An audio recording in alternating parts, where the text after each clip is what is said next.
Hello and welcome to the Oxford MAT Livestream. My name's James and I'm joined again by Flora. Hi. Flora is one of our third year maths students and is going to be helping out with some of the maths on the live stream today. In fact, let's start with some mathematics. Today we're going to be talking about algebra and solving equations. And something I've been thinking about is quadratics. Now, if you've got two different quadratics, maybe you've got one long, tall quadratic and one very wide quadratic, then they might have 2 points where the quadratics intersect. There might be 2 points like this where the quadratics intersect with each other. Now, you sort of know why that is, because if I've got two quadratics like this, where both are of the form y equals ax squared plus bx plus c, possibly with different values of a and b and c, then I can take the difference between them. And finding the difference, well, that will be 0,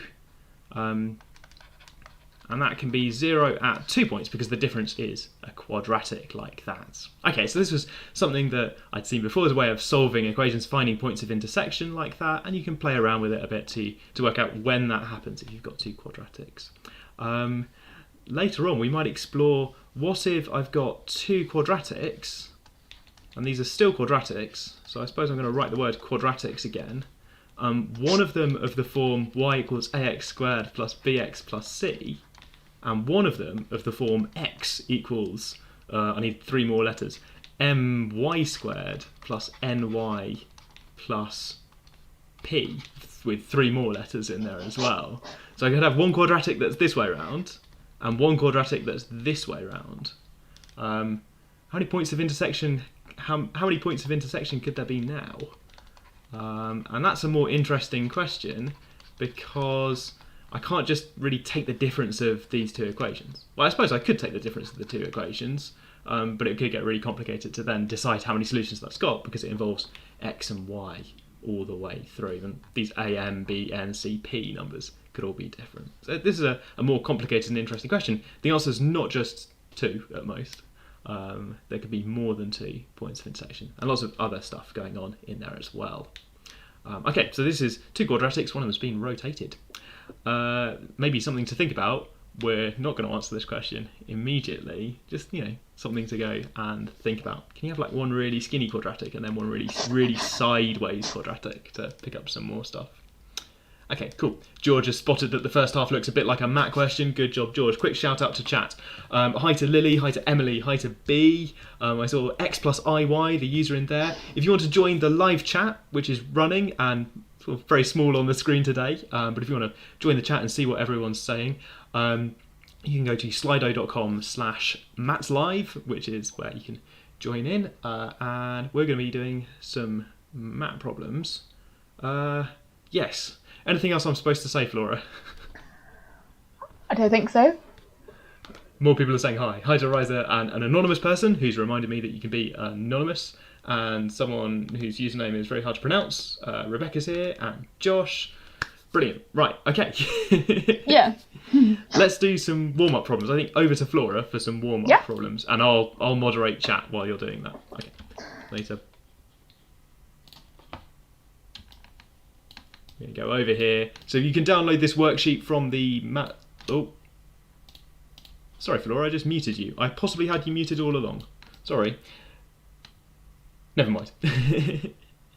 And someone says maybe I called it the OOMC live stream at the start. Never mind.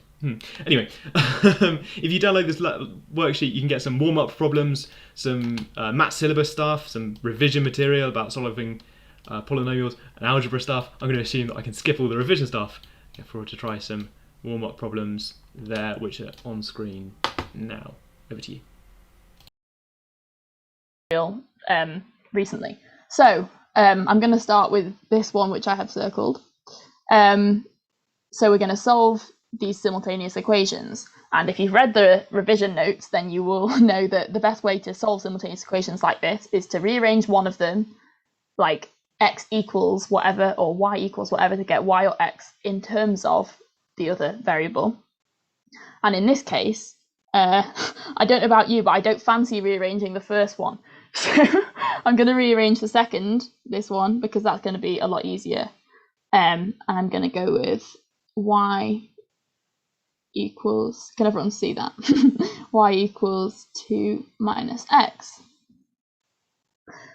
So then we're going to substitute that into the other equation so that we get an equation that's just in terms of x, because then we'll be able to solve it. So you've got to let me know if I do some algebra wrong. X squared plus 2x plus x, and then instead of y, we're going to write 2 minus x plus, and then instead of y, 2 minus x squared equals 5. And I'm just going to do a little bit of kind of rearrangement. First we expand the brackets, that's 2x, that's minus x squared, that's minus 4x plus x squared equals 5. And so if we gather up the terms which are the same kind of term, we have x squared, and then we have minus x squared, but plus x squared again. So that adds up to just having 1x squared. And then you have plus 2x, but minus 4x. So we have no x's. And then we have plus 4 equals 5. So you have x squared plus 4 equals 5. And then take away 4 from both sides, easy, x squared equals 1. And if x squared is 1, remember when we have squared, there's usually two solutions. So x equals 1 or x equals minus 1. But we're not done, because these are simultaneous equations. So when it says solve this system of equations, you have to give them solutions in terms of x and y. So what we do is we substitute in. So if x is 1, we know that y is 2 minus x. So y will be 2 minus 1, which I hope we can all do by now, 1. And then if x is minus 1, y is 2 minus 1, which is 2 plus 1, which is 3. And then if you plot this on on Desmos, if you try typing these into Desmos, I checked this, it does actually work out that the points of intersection of these two graphs are 1, 1 and minus 1, 3. Nice. So, and some people in the chat spotted, if you put them in Desmos, or if you recognise the equations, I guess, the first one is some sort of ellipse. I don't really know if people learn about ellipses at school, but the first one is an ellipse, which is like it's a stretched rotated sort of circle. The way you spot it, I suppose, is by trying to factorise the left-hand side. Somebody did ask how you could factorise the thing on the left-hand side, which is... Yeah, you could. The whole question, isn't it? I'm not sure if you could do it with this one. I was going to say there is a sneaky thing you can do where you kind of complete the square, but like in terms of x and then in terms of y. So sometimes you can do that if you have like the equation of a circle, but all in like spread out expanded form. Right. But with this being an ellipse, I wouldn't be confident factorising it. I put some further reading about ellipses on one of the sheets. I can't remember which one. It might be this one. There's something about trying to complete the square and write the equations of ellipses neatly on one of the sheets. And Josh says, "How do you rotate a circle?" Josh, I'm stretching the circle first so that it's an ellipse shape, and then I'm going to rotate the ellipse. It's an ellipse that's not lined up with the x and y axes. It looks like if I draw kind of here, it's kind of like that. I wasn't going to commit to which way round it was, but sure. That's a bit of a terrible drawing. Well, I only know because I plotted it on Desmos. Ah, right. Okay. It's an ellipse. It's an ellipse that goes like that, and then the line is like... So then you have 1, 1, and minus 1, 3. Cool-ish. Okay. I guess we should check our answer, right?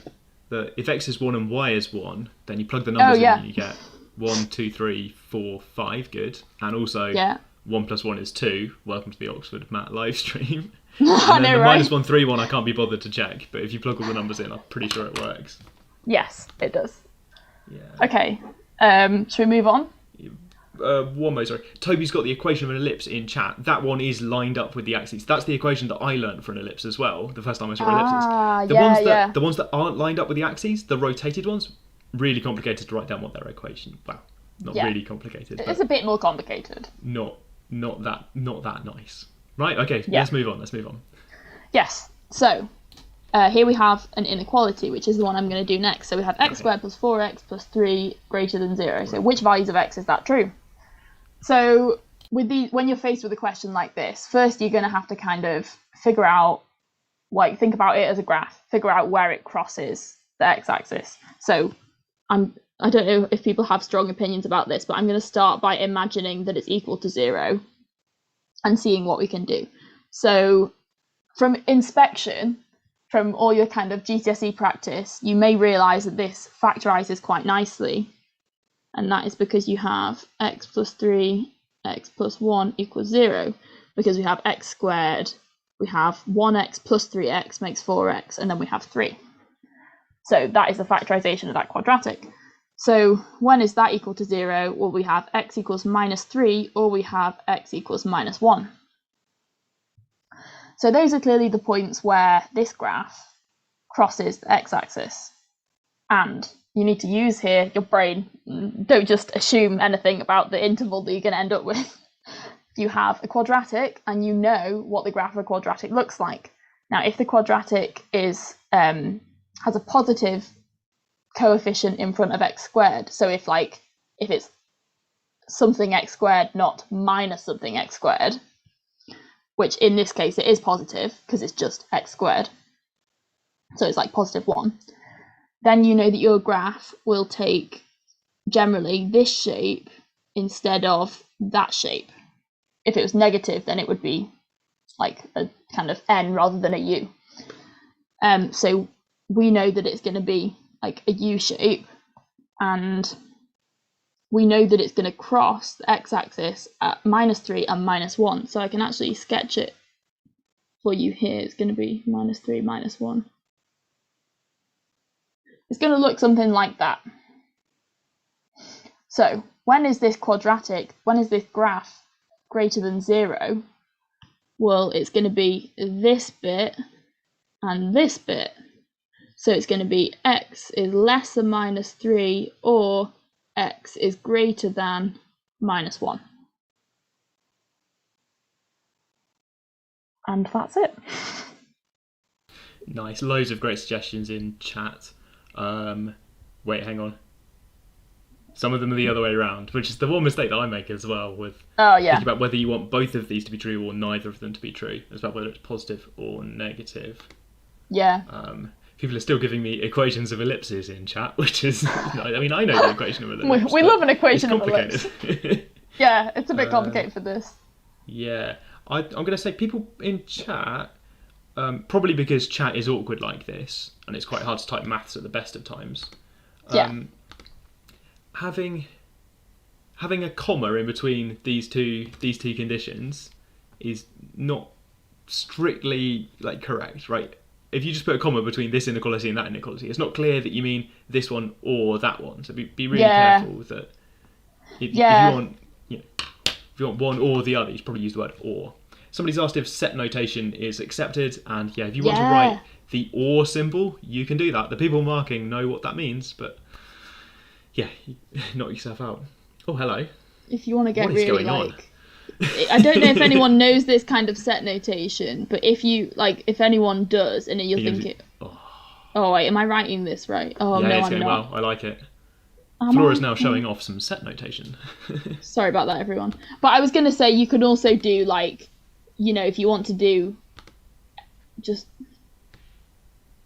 Oh no, that was interval notation that I was thinking of, which is probably a step too far. But to be fair, you don't need to learn set notation for the math. What you need to do is make sure you use the right word, which is or rather than and. Because if you say and in maths, you don't mean you can have this and you can also have this. You mean you have this and this at the same time.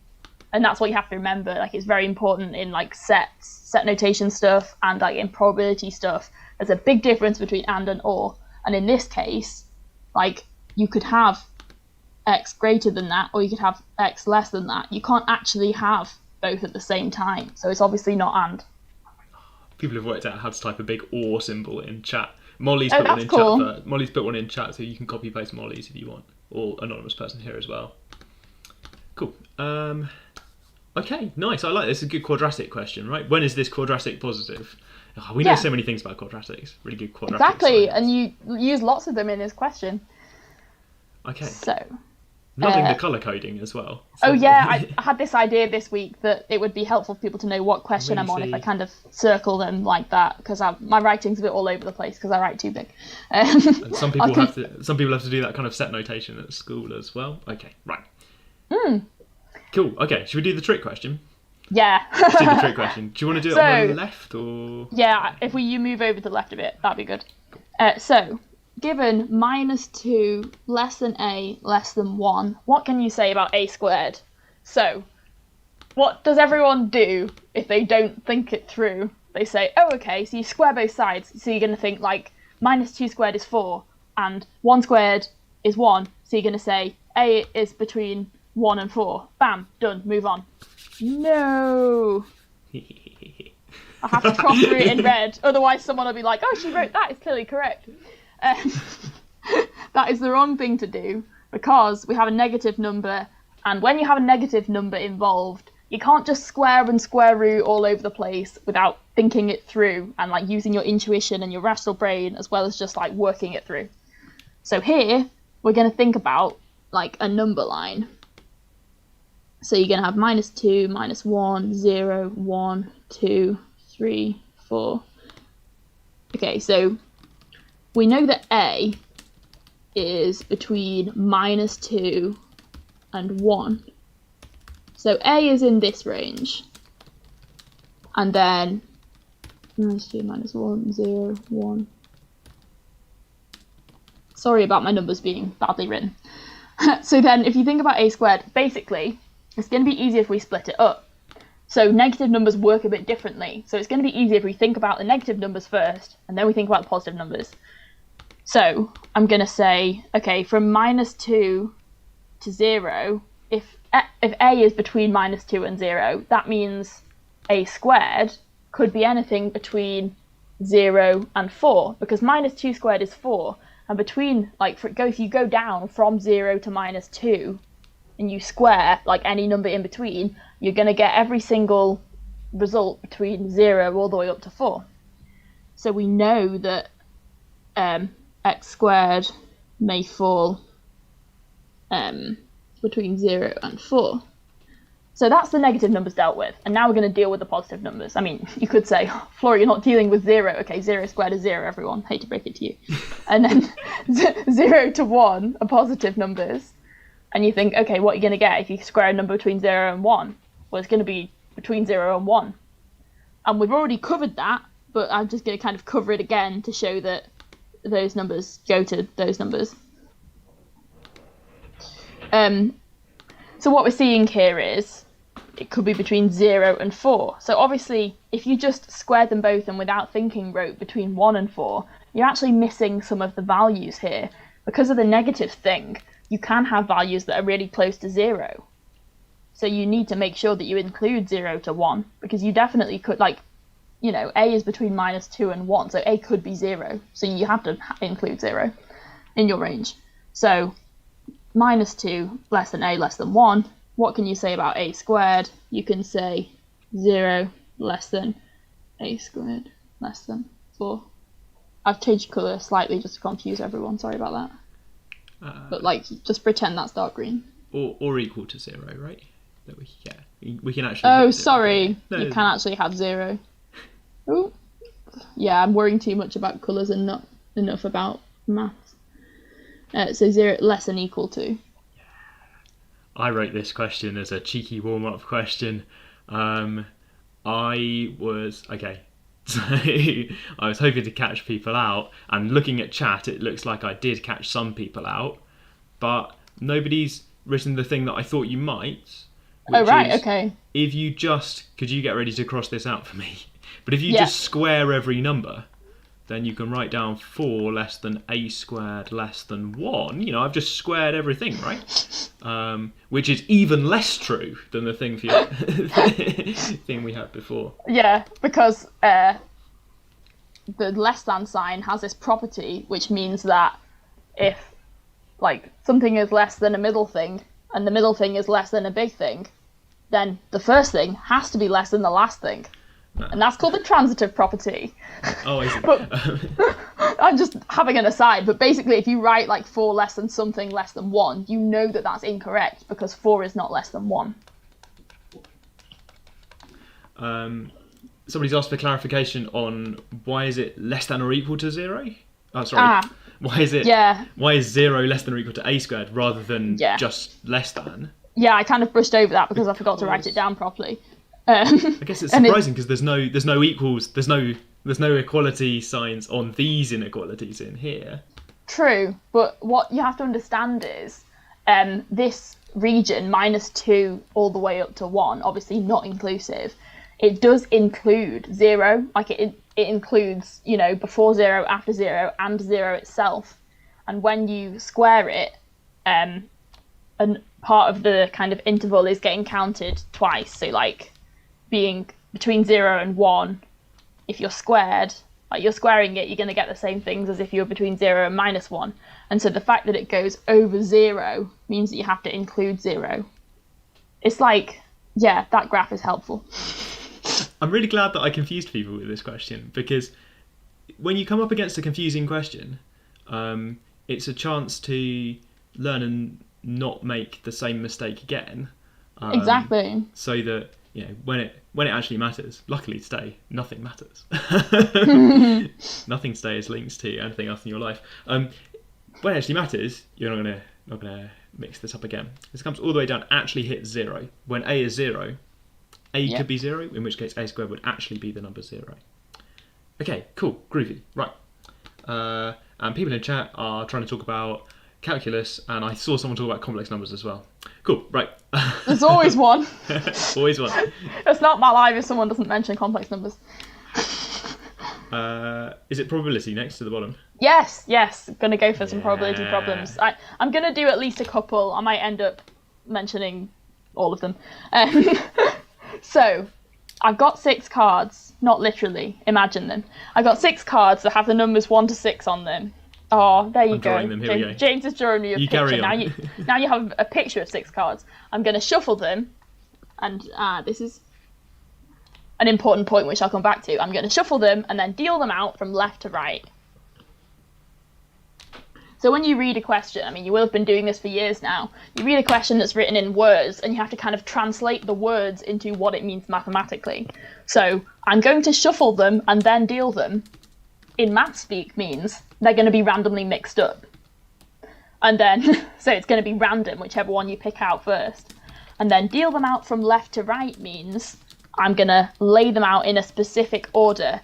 So there is a difference between like the first card, the second card. It's not just I picked 6 cards and here are the 6. It's here's the first one, the second one, the third one, and so on.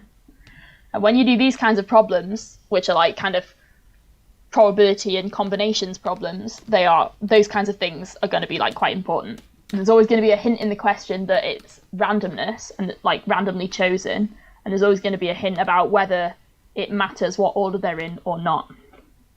And so here it does. So, first question, what's the probability that the cards alternate between odd and even numbers, either starting with an odd or an even, then switching between odd and even for each subsequent card? I'm going to start on the left, I think. Yeah, that's on screen, so it's fine. So, what we're imagining here is that we have a layout. I'm going to write O for odd, E for even. And the layout will either look like that or like this. So we're going to have like a kind of alternating thing. And so if you've read the revision, then you will know. How many ways are there of randomly arranging 6 cards in some order? Well, there are 6 factorial ways. But I'm trying to think about how many ways there are of arranging our cards that would fit with the description we've got. So like how many ways would be like successful or like the right way. So it would be the right way if it has one of these patterns with the even and odd numbers. And so basically we have to kind of imagine that they are in one of these layouts, but like we've put restrictions on it.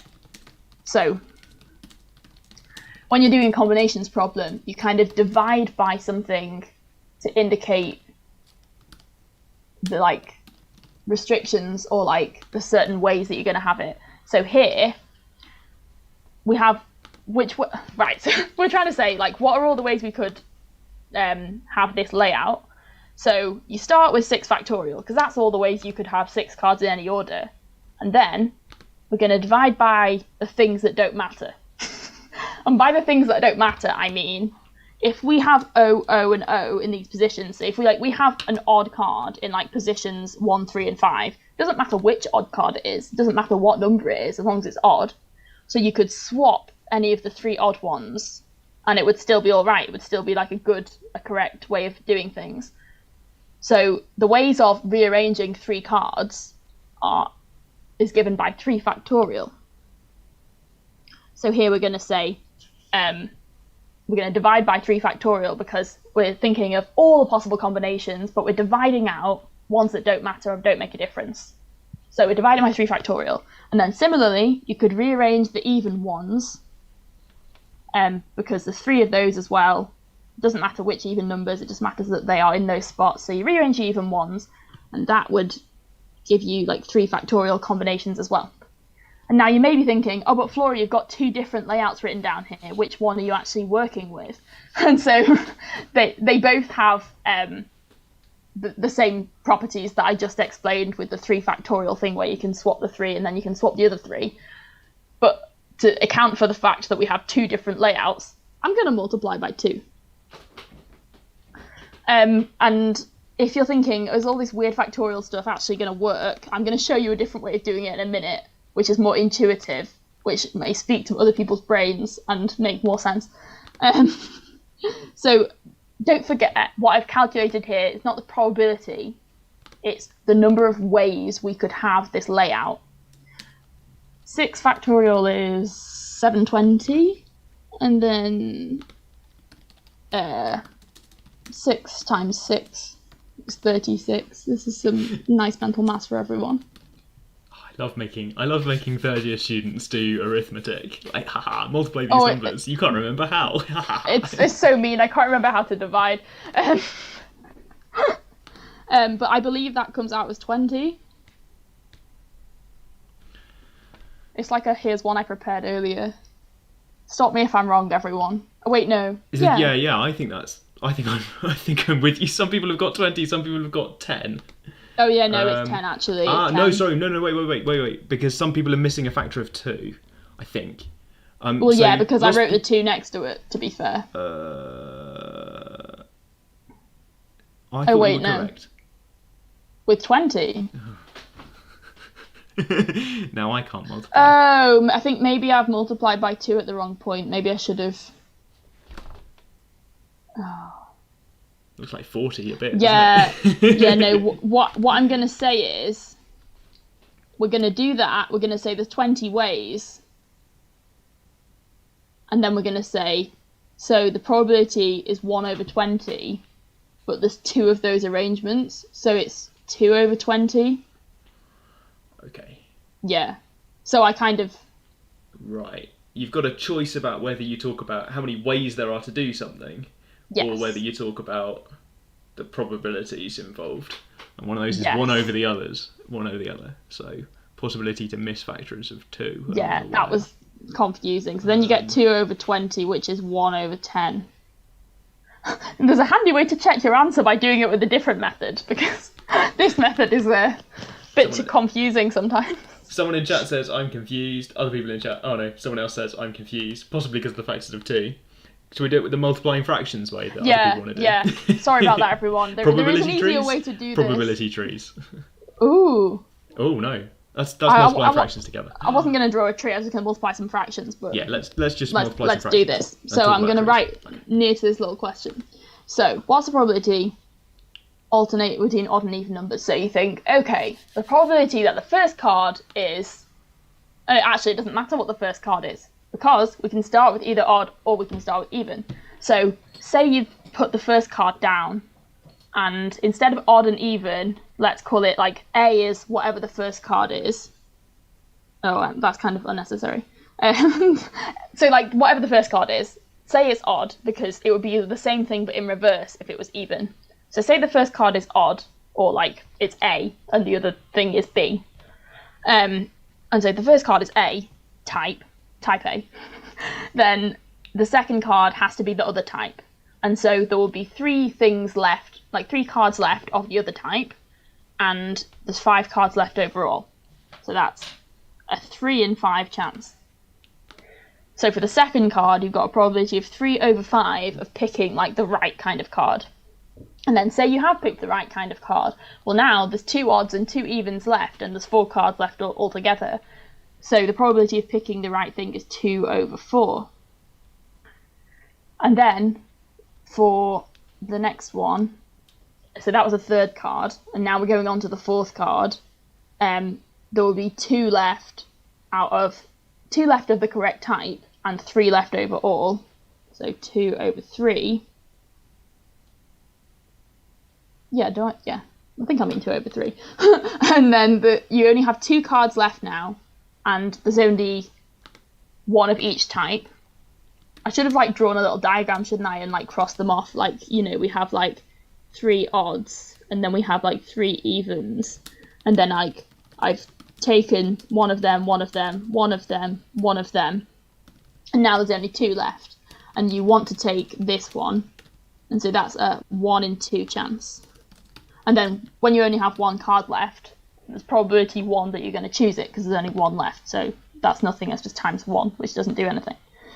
So here, if I can multiply numbers, which depends, we're going to get 3 times 4 is 12, 5 times 4 is 20, times 3 is 60, times 2 is 120, and da-da, it's 1 over 10. Amazing. We got the same number both times. The first time by thinking about shuffling things around and rearranging to count how many permutations there were, and the second time by just multiplying numbers together. Yes. People in chat seem to prefer multiplying fractions together, which is interesting to me. I'm not going to lie, chat, I prefer it too. I just felt a duty as a mathematician to show you both methods. In case some people liked the first method, because some people do. Some people like factorials and that works for them. I mean, most people probably will prefer fractions at this stage, which is fair. You know, I found fractions easier when I was your age. I find them easier now.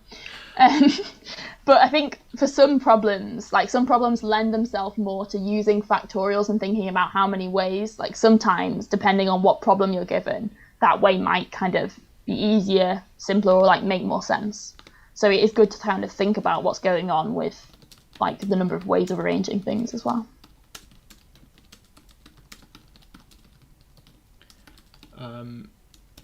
I'm answering the question by typing it, but since there's a pause, I'll read it out. Somebody asked, why did we skip the 3 over 6 at the start that they want?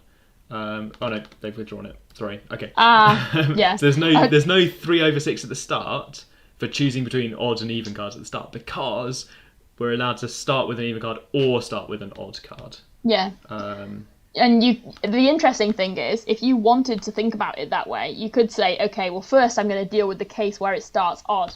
And so you would do exactly what I've done, but you would have 3 over 6 in front, and then you would get 1 over 20 at the end. Cool. But then you would say, so that was the odd ones. It would be the same case for the even ones. So I need to do 2 times that. And then you do times 2. And so you'd still get the same answer of 1 over 10 at the end. So if that makes sense in your brain, you can divide by 2 and multiply by 2. It's all good. Can you change it back to 1 over 10? Because I want to point at it very slowly, sorry. I think Sorry, you can control. I have 1 over 10 Z? at... I don't know. Control Z, that's it. Oh, I'm going to have to Control Z quite a few times. I didn't know I did 1 pen stroke at a time. Right, rewind. Okay, cool. Because somebody asked me to run through it in slow motion again. So this is thinking about as each card is revealed, before it's turned over, as you're dealing it out in slow motion, what's the chance that everything keeps working out? So the first card we deal out doesn't matter if it's odd or even, because we could be in either of these cases. So that's fine. So That's could be anything, doesn't really matter. That card happens, fine. But then the next card that turns up, we're in danger now. Because if the first card was even, we've got to have an odd card now. And if the first card was odd, we've got to have an even card now. There are 5 cards left. 3 of them match the condition that we want. Because we already revealed, let's say, an even card, there'll be 3 odd cards left. If we reveal an odd card, there are 3 even cards left. So there's only a 3/5 chance that this second card that's coming up fits the pattern. And then each fraction after that is for whether the next card fits the pattern that we've already started, thinking about which cards we've had and which cards are left over in kind of general. We multiply them together because we want all of these things to happen in sequence. That gives us some sort of fraction. Cool. Okay. Yeah, okay. Someone just asked a question about how do you turn the number of ways into the probability. And to be fair to them about the factor of 2 thing, the number of ways is not 40, the number of ways is 20. I mean, if you kind of pick one of the arrangements, the number of ways is 20. And then you turn that into probability by like flipping it, because if you think about it, like how many ways are there of doing something, you do 1 over that to get the probability of doing that thing. So we flipped it to get 1 over 10. I mean 1 over 20. But then you have 2 ways. So like there's the even odd way or the odd even way. So you like do 1 over 20 plus 1 over 20, and then you add them and you get 1 over 10. Yeah, so question about ignoring 3 over 6 is back as well. So there's no 3 over 6 at the front because the first card could be even or odd. Alternating doesn't mean starting with an odd number. It means you could start with an even number. Maybe alternate is not... Maybe this word is hard to translate or something, I don't know, or just not very common.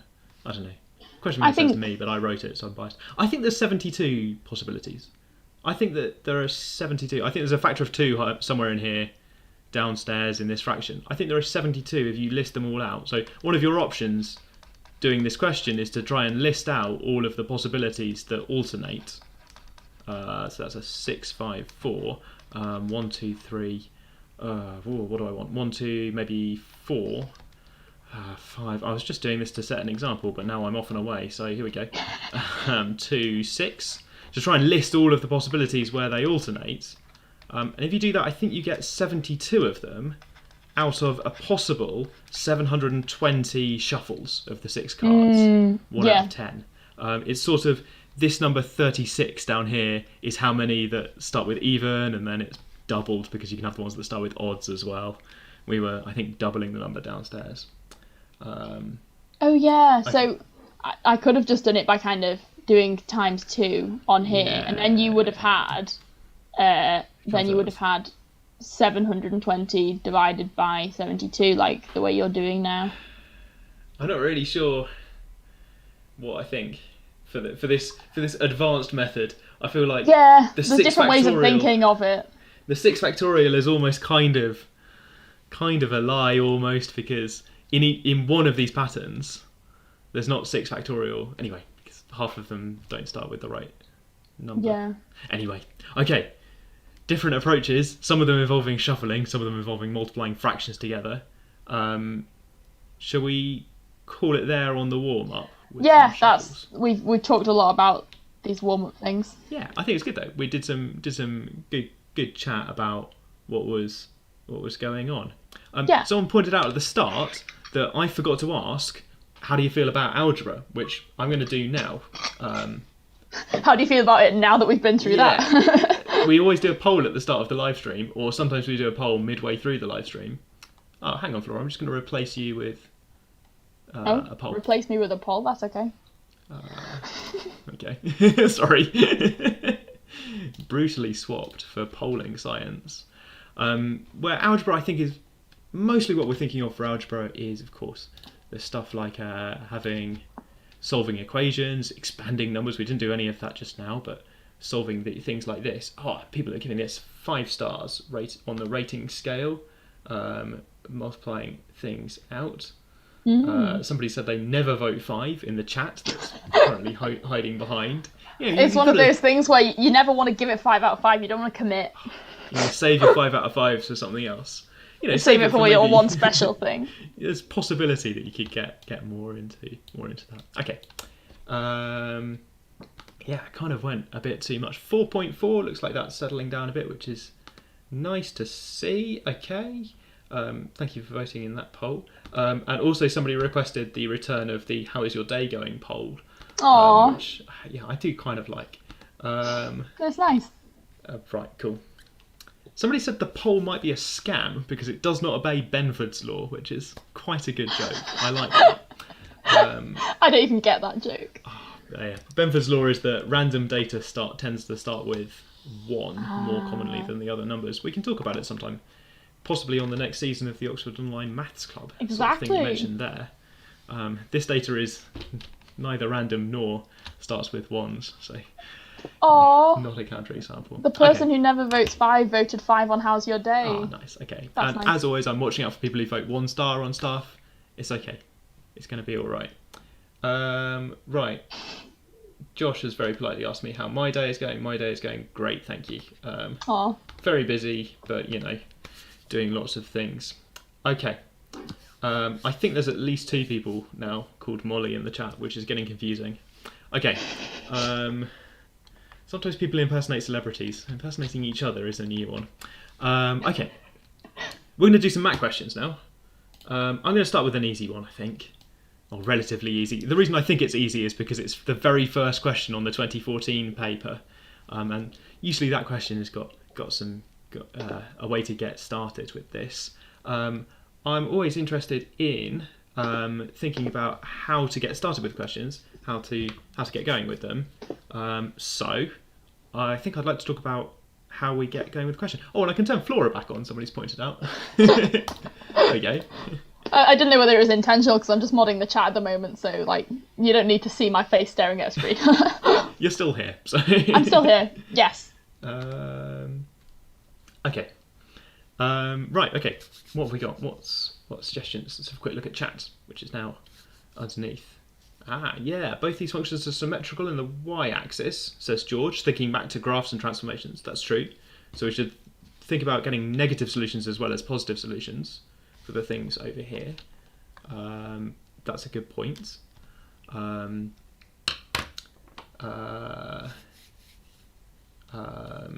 like that. Oh, somebody's pointed out that on Tom Rock's Maths, one of the intern students, so one of the Oxford students, wrote an article about Benford's law that got posted onto the Tom Rock's Maths website, and I suppose probably you can find that out there if you want to learn about Benford's law. Somebody says this might be one of those disguised quadratics, where it's not a quadratic because it's got powers of 4 in, but sneakily this could be a quadratic. Yeah, people are suggesting a substitution. I can see at least 3 or 4 people suggesting a substitution in chat. That's enough for me to do a substitution on the board. Yay. I always go for the letter U. I'm not sure why. I suppose I might be using y if I want to do some y equals x squared stuff. Okay, I've got to be a little bit careful because u is a positive number. I've set it equal to x squared, so it's definitely positive.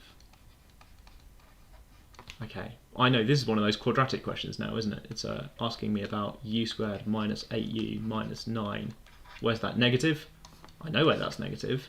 I do, I promise. Do I need to solve a quadratic for this one? Maybe not. I think I can factorise it. Okay, brilliant. It does not have complex roots. It's a nice, sensible quadratic, I think. A well-behaved quadratic. Or maybe, have I factorised that correctly? I think I have minus 9u plus 1u. 2 real, 2 imaginary. Apparently. Too fast, too furious. Right, okay, so it's got solutions. So this quadratic, if this is a plot for u, that's got a root at 9 and a root at minus 1. But people in chat have remembered that u is supposed to be equal to x squared. So we're supposed to be very suspicious of negative u values. They're not real. Okay, so this thing is true if that's true if minus 1 is less than u is less than 9. Let's be really careful. That's true if minus 1 is less than x squared is less than 9. So I think this is only true for minus 3 less than x.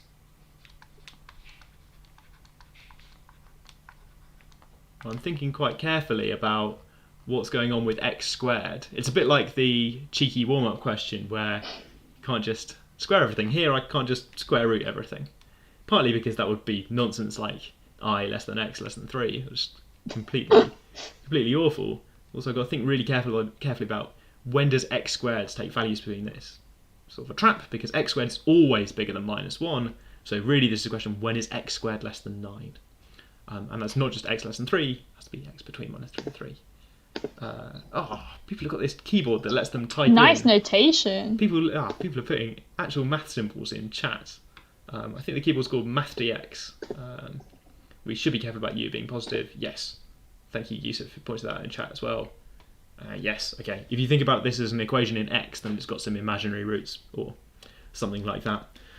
Always comes back to complex numbers, doesn't it? I think we're going to go with A. Cool, which is the right answer. Okay, so fairly standard quadratic sort of question where it's been slightly disguised so that it's not obvious how you get started. But once we get going, we can put things together and get going. But then there is a trap in here to really pay attention to what's going on, to think carefully about when squares are positive. Everyone knows that squares are positive, but applying it midway through this question, a little bit more tricky. George has pointed out that George's observation about symmetry means that it has to be A, because A is the only one with the right sort of symmetry, which is nice. Okay, good. I like it when people find shortcuts. Oh, last two lines. The last two lines are, we thought about the quadratic to work out where u had to be. U was equal to x squared. So x squared has to be between those limits, but then really careful, think about where x squared, think about the value that x squared could take. X squared has to be positive, so this left inequality is always true. It's sort of irrelevant, it's always true. The right-hand inequality, x squared less than 9, is where we're at. And the -3 is because, the -3 here is because x could be a negative number. There's nothing in here to ban x from being a negative number. Could be a negative number, and in fact negative numbers like -1 and -2 and fractions in between, I guess, those negative numbers would satisfy this inequality. X squared would be small. Here's my picture of x squared. It would be small, less than 9, if we're in between -3 and 3. So sort of two quadratics for the price of one in here. There's this outside quadratic of u, where you've got to think about u, and then secretly there's a second quadratic sort of question going on. Okay, cool. Let's look at this sketch. We've got 13 minutes, I think. Okay, we're going to look at the sketch, and I'm going to turn a poll on for this question. I'll see if I can fit the poll on screen. It's okay if you have to make me disappear. Cool, you're doing a great job with chat as well. Look, isn't it? It's more smooth and it's just working. I'm going to replace you with that poll though. It's fine. Can I remember how to do that? Right. Cool. Right. Here's a poll. Because I'd like people to vote on this one. And I've tried to describe them on the poll for what they look like. I've called them U's and N's and things. This is a style of math question for graph sketching in a multiple choice question, where we want you to choose which one is the graph of this horrible thing. I suppose this is not quite the graph of a function. So functions y equals f of x, you have an idea about how to sketch them. Here it's sketching all of the points x, y that satisfy this equation. So it's a slightly different thing to be asked to do. Thinking about all the points that satisfy this equation. Okay. People want to sub in x equals 0. There's like 2 votes for that in chat. Okay. 2 votes for subbing in x equals 0 to see what can happen. Okay. So this is a strat I've seen, I guess, in other places. If x equals 0, try and find out what solutions there are. If it was just a function of x, this would be easy. We'd just plug in the function. Here we've got to think a little bit because we'll get an equation to solve. I know this equation though. This is y plus 1 squared equals 0. So y has to be -1. That's actually a very good number to plug in, isn't it? Plugging in that number is giving us some information that 0 minus 1 is on the curve. I'm going to say curve, more of a sketch or a graph, or I'm not really sure what word I want to use there. Okay, English is tricky. It is. People maybe going for the squircle over here, the kind of square circle shape. It's a possibility you can pick. It's got a power of x to the 4 in, so it's not unreasonable. Should we do some algebra? I'm going to do a very quick bit of algebra. I can see the poll results. You can't see them, but I can. Sort of makes me want to ask the question. Since I've turned off the poll results, maybe I don't need to have that on screen. Oh well. Alex has got a comment about symmetry that I like. Symmetry about the x-axis. In the graphs, A, C and D have all got this symmetry reflecting in the x-axis. So these ones all have if x, y is a solution, then x minus y is a solution. So you could check, is that true for this equation? It's a nice idea. Also symmetry about the y-axis. Okay, right, so yeah, symmetry about the y-axis I like as well from JR in chat. Symmetry about the y-axis is true. I think all of them have got symmetry about the y-axis, and the equation does too. It's a good thing to spot, but doesn't help us decide which one it is. I think. Okay. That also gets you, I think this observation also gets you to the right answer. I'm going to do the algebra very quickly. So we've got x to the 4 minus y squared. I'm going to subtract stuff to get it all over onto this side.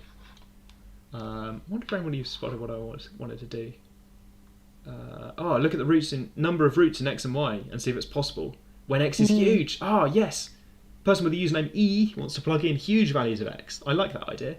We plug in 0, try infinity next, or try a really big number to see what happens. Yes. Nice. Maybe 1 after that. 0, infinity, and 1. The only 3 numbers. Important points. Important numbers. Cool. Okay.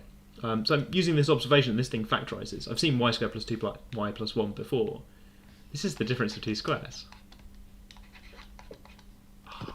Love the difference of two squares. I never want to miss an opportunity to do the difference of two squares. This is great. This factorizes really nicely. So this says that either y is equal to x squared minus 1, or y is equal to minus x squared minus 1. I'm taking one of these brackets is 0, and I can rearrange them. So that gives me two parabolas. I mean, better than that, two parabolas, but I know where the parabolas are. X squared minus 1 or minus x squared minus 1, so they both go through minus 1. So I think it's got to be B, which some people got to ages ago. Let's have a quick look at poll. Yeah, we had about 75% on B. Very good. And then some people picking D, which I understand as well because it's a pair of parabolas, so pretty reasonable pick. Early on, I knew that people were going to get there because this idea about plugging in x equals 0, I didn't say it out loud, but yeah, that was enough, right? It told us that point's on the curve. Someone noted that. Yeah. So if you feel like you'd solved this ages ago, yeah, I just didn't want to read out the answer. This was enough to spot that point's the only point on the y-axis. That's pretty good. That means it's B. This idea that it has the symmetry, go and check for the symmetry, that's enough. That gives the answer B. But both times I didn't say what the answer was, just to see if I could get people to keep voting. Right, okay. Should we do the symmetry thing? Somebody wants to do symmetry. Trying big numbers, I think, probably also works. I'm a bit worried that large values of x, A, B, and D are quite similar for large values of x. So I'd be a little bit... Yeah. So the symmetry thing would be... it would be... You'd be able to rule out C, or... Yeah. I guess the symmetry argument's a little bit complicated. You've got to... Yeah. Consider plugging in minus y instead of y, and then see do you get the same answer. So if x to the 4 minus y squared is equal to 2y plus 1, is it true that x to the 4 minus y squared equals minus 2y plus 1? Which is, I've taken the same equation and I've flipped all of the y's to reflect it in the x-axis. And that's no unless y equals 0. Which is slightly annoying because... okay, so this means this only has points that are symmetric, a solution xy and a solution x minus y. like how this is a solution and x minus y is a solution, it only has that if y equals 0, which is not true for A or C or D. Which is how you can get to B with that idea. Okay. Y is the only odd variable, so you can do some kind of differency equation stuff. Okay. Good. Right. Okay. What next? What do you think we should do next, Flora? Do the really hard question that nobody likes. You could have a go at it. Do some of it. Go at it, couldn't we? Let's have a go at it. Let's have a go at it. Something different. This question is really tough. Yeah, I used to be very scared of these kinds of questions, I'm not going to lie.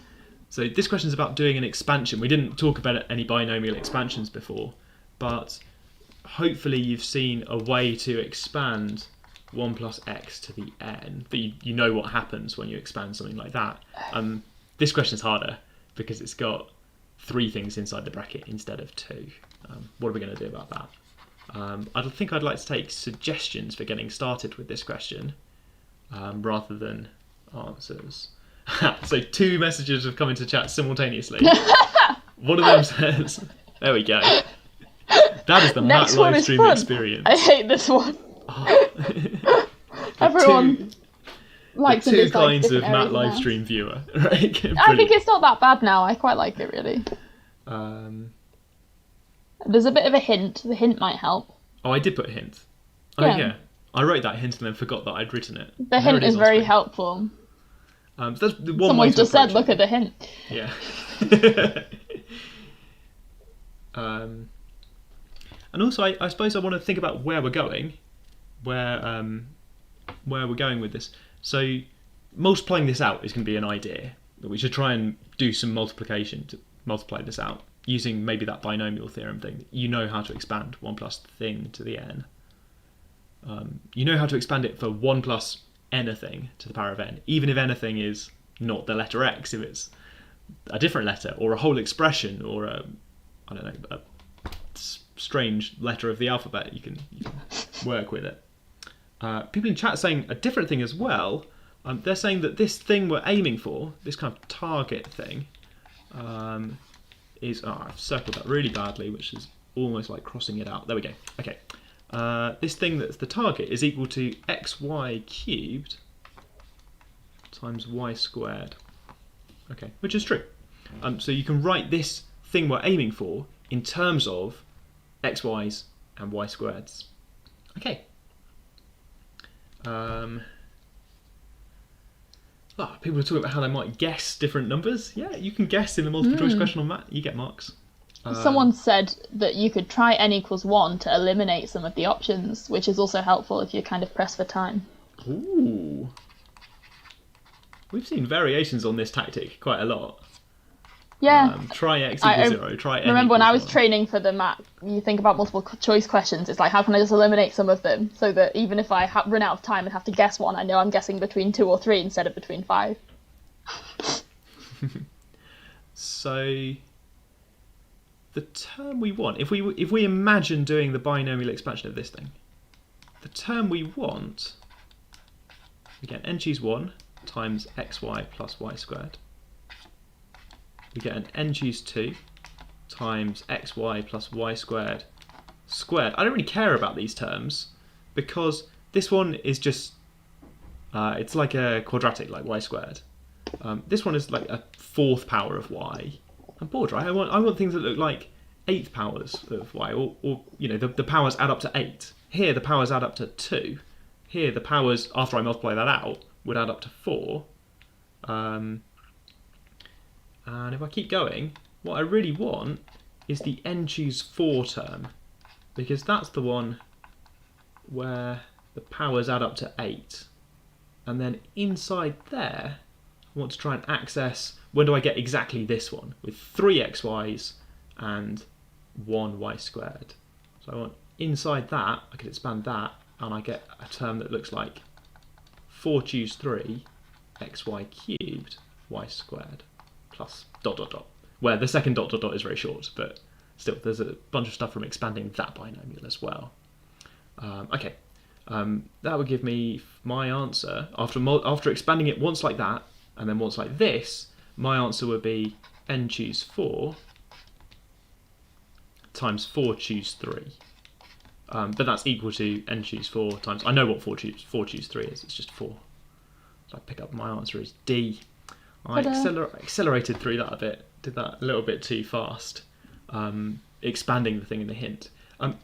Maths in chat, the user, maths, suggests expanding it in a different way. I haven't tried it, but I think if you try expanding it like this, then there are lots and lots of terms that you care about. Or there's just lots of terms where there could be a y squared xy cubed, but I haven't really thought about it, so maybe that's not... I don't want that squared. Maybe that's not quite true. Maybe that works really well, but I'd be a bit worried that as you multiply this out, the terms that you care about aren't just locked up in one term. They're kind of all over the place. Yeah, I said I don't think it's incorrect, but it might be a lot more complicated. In chat, fantastic. Not wrong, maybe more complicated. As an alternative, just to wrap up as we hit 6 o'clock, as an alternative way to think about this, you could imagine this as a choosing question. We've got these binomial coefficients. You can imagine some choices.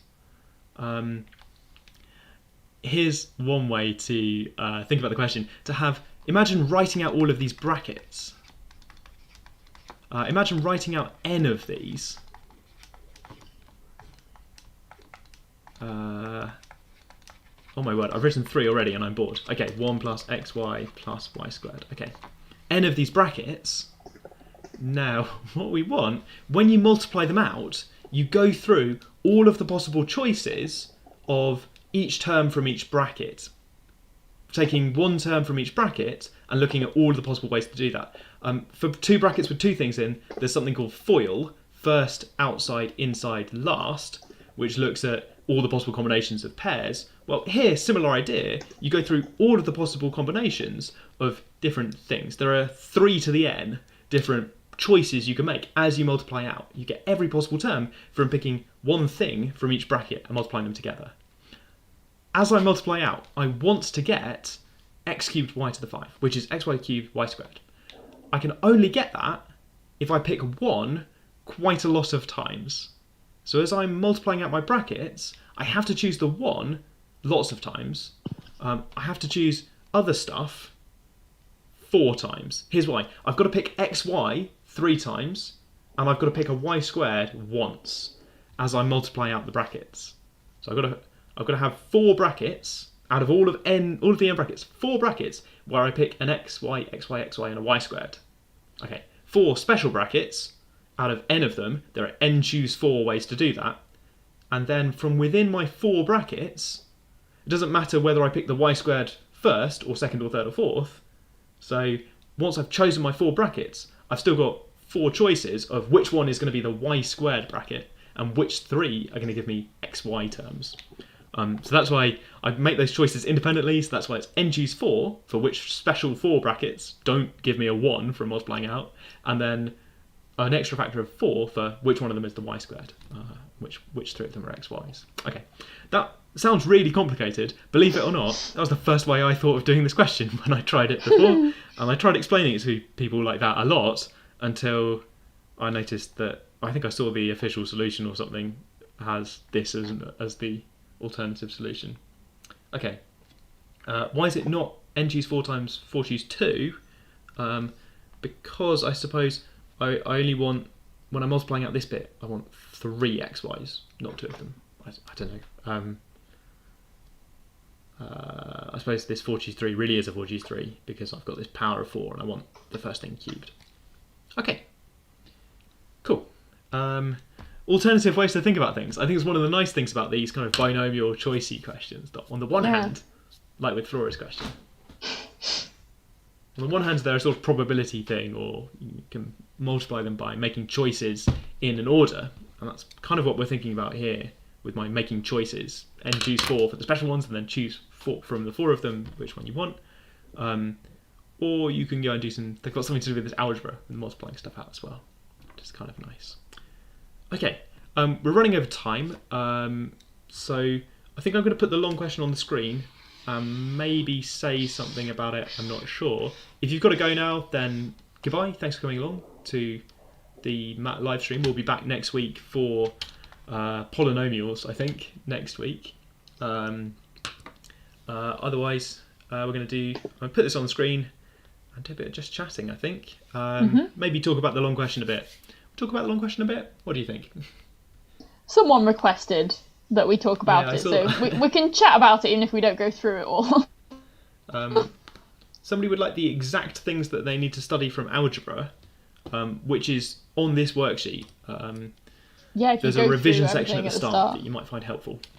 So if you grab this worksheet from the link at the bottom of the screen, where it says homepage, you can grab this worksheet. There's a revision section at the start where I wrote down everything that you need to know about algebra. Okay.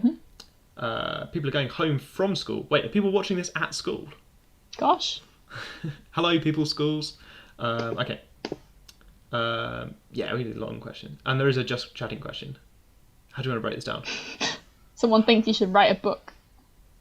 So if you print out all of the worksheets and you print out all the solutions, they're not out yet, but if you print out all the worksheets and the solutions, there's quite a lot of stuff. It's like it's maybe not a book, but it's a chunk of stuff. Okay.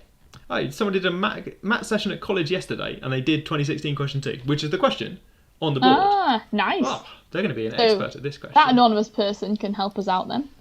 Cool, right, okay, let's review very quickly what the question was to do. I'm going to talk about the long question. One minute. Okay, this is how to read a question. So, 2016 question 2, great, everyone does question 2. Okay, we're defining two polynomials, I suppose, functions.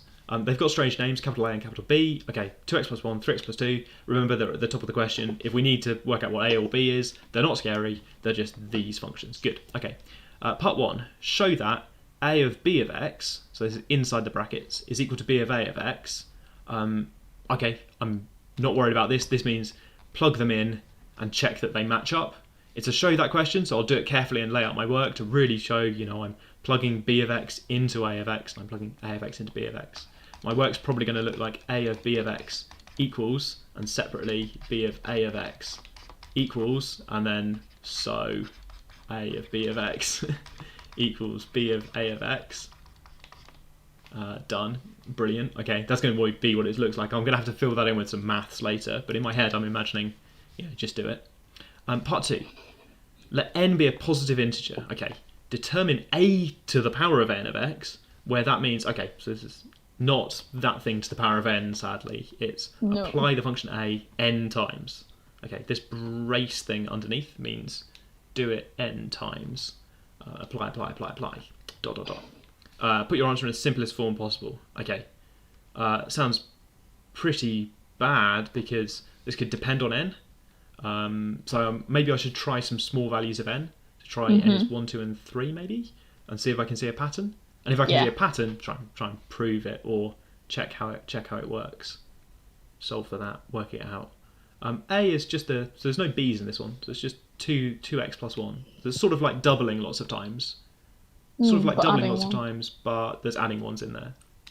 So I'm thinking maybe geometric stuff. Okay. Yes, somebody suggests in chat. Who said that? I saw it come through chat. George says great. A2, A3, and A4. Yes, get a feeling for it. Once you've worked out A3, I think you get an idea of A to the power of 3. I think you get an idea of what's going on. Right, okay.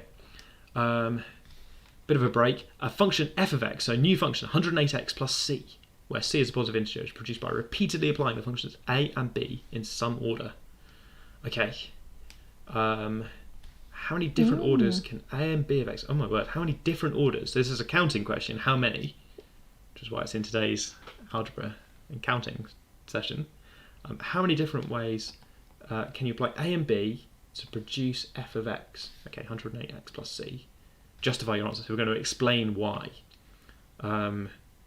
Okay, so if I apply a and b in some orders, I need to think about what's going on for that. I've already worked out ab of x and ba of x.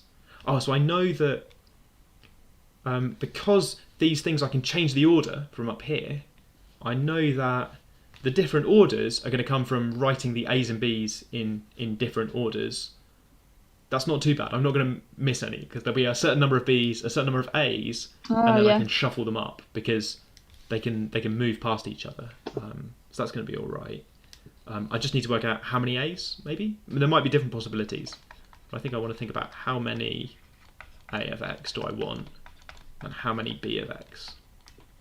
You've got some good ideas in chat about what you could do with 108. Prime factors. Loads of people. Exactly. Look at Pen, Josh, Pi, George want to think about the prime factors of 108. I suppose because these functions feel a bit like multiplying. And in fact, it turns out when you apply a and b lots, you get a coefficient of x and you get a constant. And the coefficient of x just gets multiplied by 2 or 3 each time. So that turns out to be a perfect idea. The coefficient of x just gets multiplied lots, so you can get up to 108. You need a certain number of 2's and a certain number of 3's to make 108. That's how many a's and b's you've got. And then there's a question about shuffling them around, I suppose. Okay, shuffle. Oh, so actually there's not different cases. You just have a certain number of a's, a certain number of b's, and then you can put them in. You can apply them in any order you like because they go past each other, so it doesn't matter. Okay. Oh, so then this part of the question completely blindsides me. What are the possible values of c? You know, all these possible combinations. But I suppose all of these are the same because a and b, you know, all of these are the same. So I just need to work out one of them.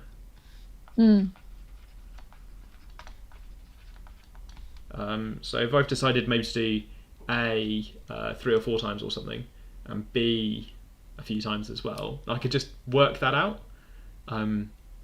It feels like there's sort of a unique number of c. Feels like it's going to be unique because 108 determines how many times I use a and how many times I use b, and then it doesn't matter what order you apply them in, so there's only going to be one possibility for what I get out. Somebody in chat says it's 3 b's and 2 a's. Okay, I trust you, chat. Yeah, it sounds about right. 108 looks like a multiple of 4 to me. Looks like a multiple of 27 as well. So good. Okay, 2 a's and 3 b's. So then shuffle those up. Okay, good. So 5 choose 2 different shuffles. Yeah, 5 choose 2. I think 5 functions to apply. 2 of them are a. So 5 choose 2. Okay, brilliant. Right, monster last part of the question. I feel like I haven't actually done any of the question, but I feel like I could. And then there's this last part of the question.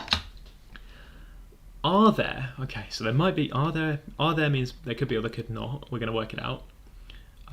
Positive integers, m1, m2, m2, blah, blah, blah, mk. So we're not told how many m's there are. n1, n2, nk, such that, goodness me, you apply a certain number of times after applying b a certain number of times. I think that's what this means. I'd like it if it had brackets. Yeah, I think it means this. So apply b lots of times and then apply a lots of times. Do that separately with the different numbers of combinations and add these things up. Can you get 214x plus 92, which one of these numbers? Justify your answer. Okay. So we're going to need to have some sort of idea. Oh my word. Okay. So this looks absolutely mad until when you actually go through and do the question, it turns out that C up here was exactly 107. And up here, when you apply a n times, the answer was 2 to the nx plus 2 to the n minus 1. After doing some geometric sum stuff. Both of these have got the constant number is 1 less than the coefficient of x. And in fact, that's always true. So whenever you do something like this, it turns out, and you can prove this by thinking about what happens when you apply a or b, it turns out that the constant is always 1 less than the number in front of x. So that's true for a and b, look. This number is 1 less than 2. Welcome to the Oxford MAT Livestream. 2 is 1 less than 3. And also when you apply one of these functions, if you apply it to kx plus k minus 1, then you get something which also has a constant term that's 1 less than the coefficient of x. Okay, and I think you have to spot that. I think you have to spot that to get into this question, because it's a really good observation that the constant term for each of these objects, the constant term differs from the x coefficient by just one, by exactly one. So overall, the difference between the constant term and the coefficient of x is k. I'm going to write that down. I haven't really proved this because I didn't work it out at the top. But you could. You could. And the constant is 1 for each term. So it's k for the sum. The difference over here, yeah. Okay. I was just going to say, some people in chat are talking about how it's a multiple of 6. I'm not sure if they're right. I feel like they might be right. Which one's a multiple of 6? When you apply a and b in some order, the coefficient of x is a multiple of 6. And if True. you add, but I guess, they're positive integers. So I guess what they're saying is, if you add multiples of 6, you get a multiple of 6. So 214 is not a multiple of 6. I see what they mean. Yes. I think that the person who wrote this question believes 0 to be a positive integer. Really? Yeah. Oh, that's a shocking thing to say, and I can't agree with it. I think 0 is positive. Do I think 0 is positive? No, maybe I don't. Maybe that's just a really good way to do the question. Well, yeah. If you've got at least one, if all of these are at least 1, then I agree. You've applied an A and you've applied at least one B, so you've got a multiple of 6 on your x coefficient.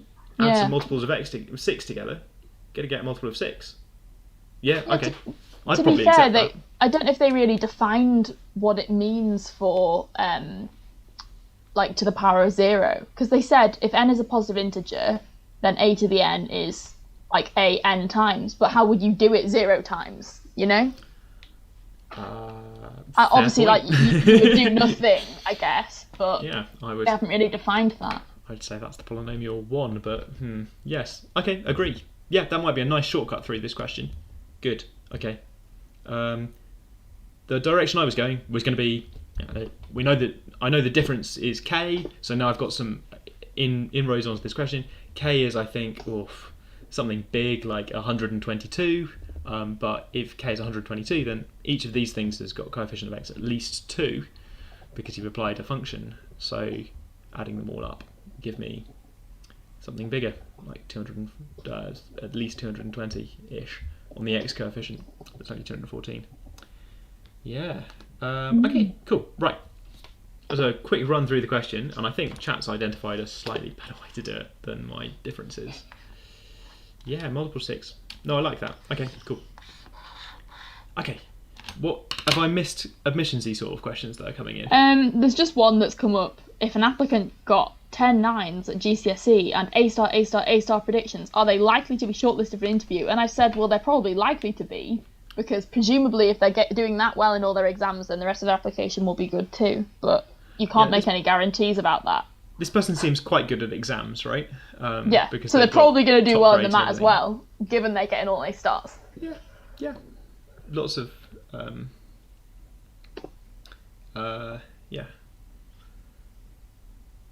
lots of our applicants have predicted A stars in things. So that alone is not enough information for me to decide whether they're likely to be successful. And the GCSEs are in lots of other subjects, so it's possible this person's did really well at their GCSEs in lots of different subjects, but then their predictions. I don't know. I can't really. I should have said story. It is dependent on what the exams are in. Like if you're getting A stars in like French, English, and Spanish, and then you're trying to do maths degree, like that's not going to get you in. Loki would like to know about further maths. Unless you're also doing maths and further maths. Yes, Loki would like to know. Why is the acceptance rate for students in the UK not studying further maths so low? Last year we only had about 3 I don't know about this 1400 number. That's not a maths number. Okay, so ignoring the 1400 number, which I don't recognise. Not even sure I recognise the 3 number. Loki, where's this stat from? Yeah. Let's answer generally.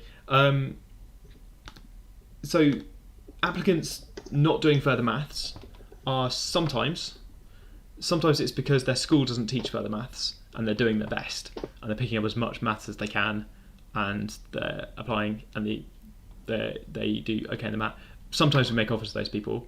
There is another group of people who've decided not to do further maths because they don't like maths, or they don't like the sort of style of further maths of proving things, and those applicants tend to not do very well on the MAT. In general, people who don't do further maths, because it includes that group of people who kind of chose not to do further maths because they knew they didn't really want to do the proof sort of stuff from further maths, that brings the average down a bit in terms of MAT score. There's not a huge number of applicants without further maths out of our UK students. There could maybe be more, but it means that you're right. Last year we didn't admit very many people who didn't have further maths in the UK. I still think it's possible that someone could be amazing at maths, really interested in maths, really keen at university, but at a school that doesn't teach further maths. That has happened before, and there's no reason why that person couldn't make a competitive application. That's why MAT doesn't use any further mathematics. One of the reasons. Okay. Question about raw marks. Have you seen one that you can do? Or? Me? Oh, I'm just typing some answers to some.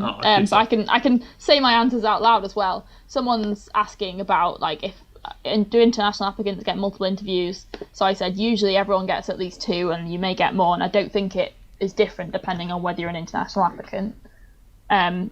If we get interviewed, might we get interviewed by multiple colleges? Yeah. The answer is yes. It's likely that most people get interviewed by 2 colleges, and then you may get interviewed by a 3rd college or even a 4th. In rare cases, such as myself, you get interviewed by different ones. Okay. Loki says the stat is in fact from a document that I wrote, so that's good to know, I suppose. Okay, I'll go and look up my own stats. Ankit's asked about raw marks and Oxford tutors seeing you're working out. The Oxford tutors at the college that you've applied to can see what you wrote for the MAT, including for the multiple choice questions. It's slightly strange. You don't get marks for working out on the multiple choice questions, but tutors can see you're working out. They get sent this year they get sent a scanned copy of your MAT script. We're doing things electronically this year, so they get sent a scanned copy of what you wrote. In general, the raw mark is important. It's the thing that we use to it's the primary thing we use from the MAT, but they can look at the working out if they want to. So particularly for people near the boundaries or near the kind of borderline, people they're considering, they might look at some MAT scripts to identify, is this person having lots of good ideas that aren't quite right, or is this person in writing things that show maybe they could have some promise later on, even though they didn't technically get the marks. Please don't let that stress you out, that we're looking at the scripts because we've got the MAT scripts. You don't have to write differently because we're going to look at it. I mean, it's nice if you can write some words in your mathematics, just a few words to explain what you're doing, but that's just good practice anyway, to write words in your working out. Like, I have this word so here to remind myself that I'm working out this and this. I'm trying to show so that this is true. Cool, okay. Someone asked, are there any pre-interview assessments for maths after the MAT and before the interview? Some colleges might do that. So some colleges might, but yeah, not necessarily. Not necessarily. So college might set some maths questions to do before the interview. Depends on the college, and no, I don't have a list of which colleges are planning to do that. They might decide to at quite short notice. That's all right. Someone's asked what a Zoom interview is like. I didn't have a Zoom interview myself, but I've had a lot of Zoom tutorials, so maybe that's kind of similar. You will usually have access to a tablet with a stylus like this, and be able to write maths or draw a diagram if your interviewer's asked you to. It'll just be like any kind of Zoom call. Try to not I think some people might find it less intimidating because they don't have to go into an unfamiliar environment. Some people find it a bit less personal because you can't actually be in the room with the person. But like everything, it has its advantages and disadvantages. So just try and like talk about your thinking and explain your mathematical ideas the same way you would if it was in person.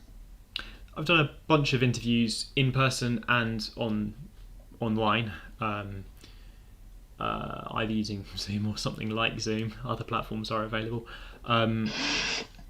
They're not that different. I ask maths questions, and I can do that over a call. It's kind of the format of today, isn't it? I can ask maths questions, and we can work on them. The difference between what we're doing today and what I would do in an interview is that you'd be able to talk back. So I'd ask something and you'd be able to answer the question and talk back to me. It works much better than we expected. We were slightly worried about it, but it worked much better than we expected. We try using technology sometimes, like these fancy online whiteboard things, where you can see Flora and I are both writing on the same thing. We've tried using those. If it doesn't work, then the fallback plan is write stuff on a bit of paper and show it to the camera. And that works much better than you might expect. We've been doing that for years because it works just about fine. You've highlighted the "what's your job at Oxford" question. In case you want to answer. Yeah, all right. I work for the maths department. I don't work for the colleges. I work for the maths department. My job is my job is admissions and outreach coordinator. I'm the admissions coordinator. That means I'm in charge of overseeing the maths admissions process, making sure all the different colleges do things fairly and compare people who are applying to different colleges. I run lots of processes to make sure that we're being fair and taking the best people. I'm in charge of setting the MAT and finding other people to write MAT questions and marking it. And I spend the rest of the year doing maths outreach, which means going out and about or going online and telling people how great maths is. And it's a really fun job that I get to combine talking about maths and running maths submissions, which are two things I care about. Good. I presume they didn't mean what my job is, just in case I'm a student.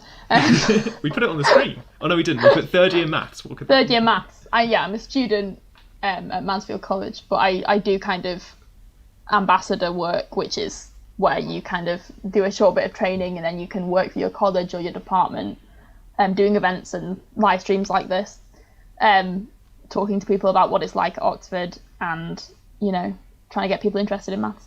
Cool. Was the question? Yeah, I don't have a tablet, and Flora's put school or centre might provide one if they can. There was a grant from Oxford last year. I think we're doing that again this year. Please invest. I don't even know whether interviews are online this year. Interviews are online this year. Right. Ali, I've got a question about resources. I will type an answer afterwards because I do have a link to resources. Further Maths Support Programme's got a big playlist of useful videos for learning about differential equations. Question for you, Flora. Are you going to stay on to do a master's and a PhD? A master's, yes, and a PhD, no, in short, but I can expand on that. So, obviously nothing's set in stone yet, but the Oxford Maths course is kind of like, the default is that you do 4 years, so it's an integrated master's course. So if I get a 2-1 this year, like across this year and last year, then they will allow me to continue like automatically to do a master's. I don't have to apply again or anything. And I would like to do that. Lots of the 4th year courses look really cool and I would like to stay on and do my master's. But I think it is unlikely that I will choose to do a PhD because there's multiple reasons for that. One of them is I'm quite interested in kind of pure maths and it's really hard to get funding for a pure maths PhD and it's really hard to get a place on a pure maths PhD because there's not much funding for research into pure maths. There's a lot more funding for research into applied maths. And also, you have to be doing like really, really well to do a PhD. I don't know. I just think it's not something that particularly fits into kind of my life plan. But, some of my friends will and good for them.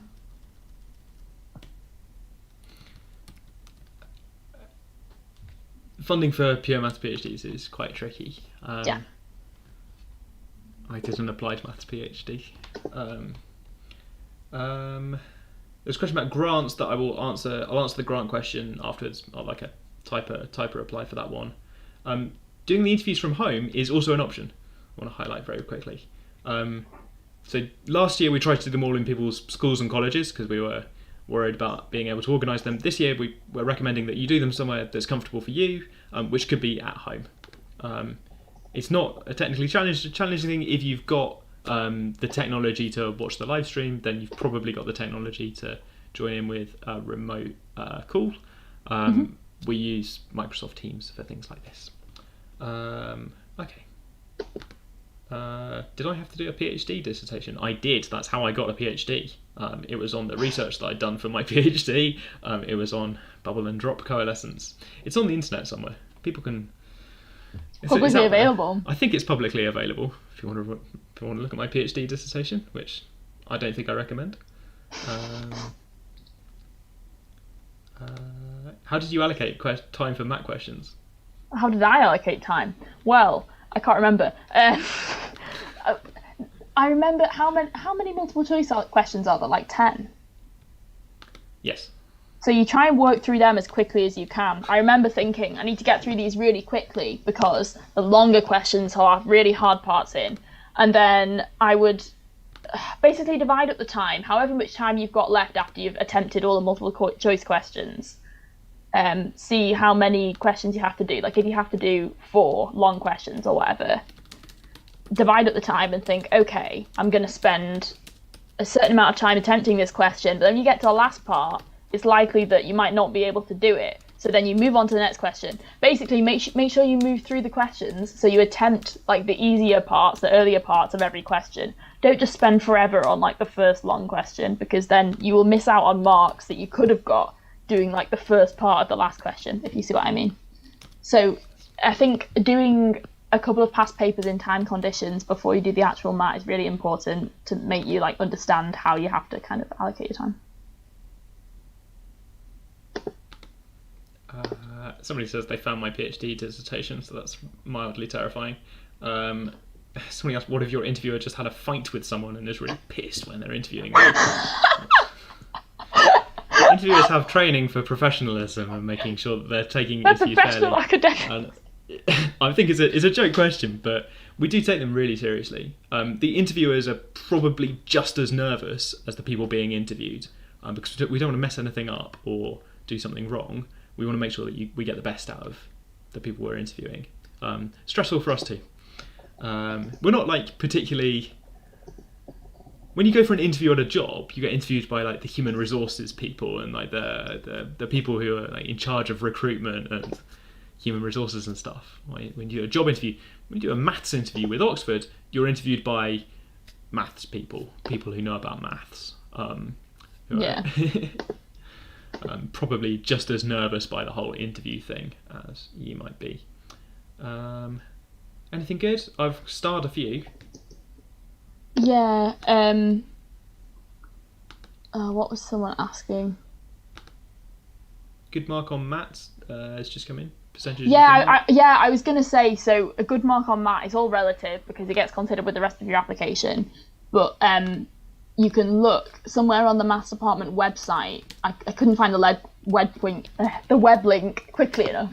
But somewhere on the maths department website, it says like the statistics for previous years, like the kind of report of who got an interview and who got an offer based on like what math score they got. So you can look at that graph and see, oh, okay, there's some people who got marks in the 50s and some people who got marks in the 80s got an interview and got an offer. Personally, I got 69 and I got in. But obviously, there were lots of other aspects of my application. So if you're thinking, like, do I have to get above 75? No, you don't. Like, you can get in with a mark in the 60s, because I did. As long as the rest of your application is good. No, disclaimer, if you get 69, it does not mean that you will definitely get in, just because I did. The histograms are on the MAT page. If you're on the MAT page and click on feedback, you can see that. Yes. Which is actually the document Loki talked about earlier, where there are some numbers in that I've forgotten. I see. Somebody's learned about recurrence relations and propositional logic. Oof, exciting stuff. They're trying to do computer science, I think. They want to know if that's going to help. And I think it would be Mine It'd be did. difficult for that to not help, right? Like learning about stuff and thinking about things, even if it's not directly what the questions are on. I'm not sure they are on propositional logic, but even if it's not exactly what the questions are on, It'll learning still stuff help and your thinking about brain. things, it's probably good for problem solving and thinking about stuff. Sounds good. Cool. Okay, and somebody asked about background earlier. Would Oxford look into my background, by which I mean the Ofsted rating of my school and the average achievement in the surrounding area? Here's the stats we get. So we are interested in the context around your education. In the teacher's reference on UCAS, the reference that your UCAS referee writes, they usually give us some context about what's going on at your school and how you've performed in the context of your school, which is interesting. That's interesting to us. We get some statistics from the government about what average achievement at your school is like, although perhaps we're not getting quite that sort of data this year. Things are a bit weird this year because GCSEs were a bit weird a couple of years ago. We're interested in your context. The context around your application is probably the short answer there. We're going to look at stats to do with your school. We know that's not the whole picture. We have exciting things like the MATs test as well. It's not just on social background and postcodes and things. We're looking for the people who are potential to do the best on a maths degree, regardless of where they come from, and taking into consideration that the actual number scores that people get on things like the MAT might depend a bit on what their context was like for learning this sort of stuff. Pandemic's been weird for different people in different ways. Okay, thanks, Will. Good question. Someone asked before your admissions coordinator what college were you a tutor of? No, I did. No, sorry. you weren't. I was doing my PhD before this job. This is my first real job. Gosh. I think it's going okay. I didn't know that. It's my first real job. I think it's going pretty well, to be honest. Right? Okay. This is an interesting Don't question. tell anyone. I still haven't worked out what I'm doing. How do you decide what the wrong answers are going to be? Like, on the multiple choice. Do you have to do the method, but deliberately make a mistake and then see what you come up with? Yeah, we do a bit of that. So we do a bit of that, trying to put in wrong answers that people might actually select. Because there's no point. If nobody's ever going to select the wrong answers, then what's going on? Let's look at this one. So there's something going on here that, look, -1 less than x less than 9. That, I think, is this equation, but without the squared. So if you just do this one and then forgot that you changed variables, you'd get that. This one with the -3 and -1 has got the numbers the wrong way around. And this one's got ones and... What's this one doing? Oh, this has got some ones in. Some ones and -1s going on. If you get distracted by this -1 in the question. I'm not quite sure if you'd select these. People did select E a little bit earlier and C a bit as well, I think. But then also, some of them we just put random stuff in. We just add extra things in. We don't like them to be too predictable or too systematic. So having extra wildcards in, or just things that are a bit different from all the other options, is sometimes quite nice. What's this one like? Different chooses. Somebody said they would pick this one, so that's good. Choosing 8 because you want to make something that's got a power of 8. So it's a bit like if you just want the power of 8, right? It's just binomial. Choosing 8 things from n. I don't know how you would pick 2 to the n or n. There is an n in some binomial expansion, isn't there? I don't know about 2 to the n. If you plug in 1 for everything, maybe you get 2 to the n. I don't know. Sometimes there's a logic to it, like a failed incorrect logic, and sometimes not so much. I answered that question in too much detail. It's fine. It was interesting. So, someone asked, is there a formula sheet for the MAT? No. Sadly not. Sorry. There's not very much we expect you to know. So. What maths book do you recommend someone to read after they finish A-level type maths? I say this every week. Flatland is a book which was written in the Victorian era, which is like mathematical fiction about different dimensions. And there's a sequel called Flatterland, which is and covers lots of different areas of maths, such as kind of topology, projective geometry, relativity, in like a fun narrative style with mathematical characters. There's also books by Ian Stewart which explore kind of maths that you won't have seen at school, but in an accessible way. So basically, if you just search kind of, Bear in maths mind- books. Bear in mind, Flora recommends Flatland in the Institute whenever anyone asks about books. I think after Yeah. A-levels, so if you're thinking about post-A-levels, maybe you've done further Yeah. maths as well, there's a book called Towards Higher Mathematics by Richard Earle that is aimed at people who've just finished A-level maths and further maths and want some more exciting things to see. Towards Higher Mathematics by Richard Earle. Yeah, disclaimer. if you meant like after A levels, you're trying to prepare for actually doing a degree. So Full disclaimer, Richard Earle works for Oxford, and cheeky plug. I don't get a commission for mentioning the book. Should we just throw in "Closing the Gap" by Vicky Niels? Oh yeah, let's put Closing the Complete Gap the by Vicky circle. Neal in there as well. We like Vicky. Good question. I've been starring things as I go along, but then sometimes losing What them. inspired you to do a PhD? I was really enjoying the maths I was doing before. Yeah, I you just want to carry I on. didn't want to stop doing maths, so I just carried on, and that was allowed. Fair enough. So I kept going, and it's quite nice. I got to do things related to the very small bit of maths that I really, really liked. I got to spend. I spent 4 years in that world. Like that was my thing. I did stuff involved in that bit of mathematics, which is quite nice. Okay, people are asking about grants and funding, which I think I type responses to so that I can send you the links properly. Fourth A levels from Lily. Is the fourth A level A-level ignored? when 4 A-level students receive offers? Not quite. The standard thing that we do is to say A star in maths, A star in further maths, A in either your third or fourth subject. Which is not quite ignoring it, but not making offers conditional on 4 A-levels. That's for maths and statistics, maths and philosophy. That's the standard offer text that we would use for people doing 4 A-levels. Cool. Other subjects, different offer conditions. I've got to be careful. But yeah, cool. In particular, I think Earth Sciences has some strange 4 A-level things going on. So if you're applying for Earth Really? Sciences, have a look at their conditions. I found out recently. I can't just say blanket no 4 A-levels. Like Earth Yeah. Sciences, Well, might be you can something. say it for maths. I can. Yeah. It's a thing I should talk about. How influential is MAT was a really good question. Ages ago, somebody asked how influential is MAT, and it's basically the most important thing we use for shortlisting people. That's a bit of an overstatement. I'm going to have another take on that. It's very important when we're deciding who to shortlist because we've got so many applicants and we can only interview a certain number of people. The MAT is the main thing we use to tell people apart. That was grants. Go on. No, sorry. Will having nothing extra or supercurricular apart from reading one maths book and a personal statement significantly impact your chances? It's hard to say because, it depends how you're doing in the math and in your exams and everything.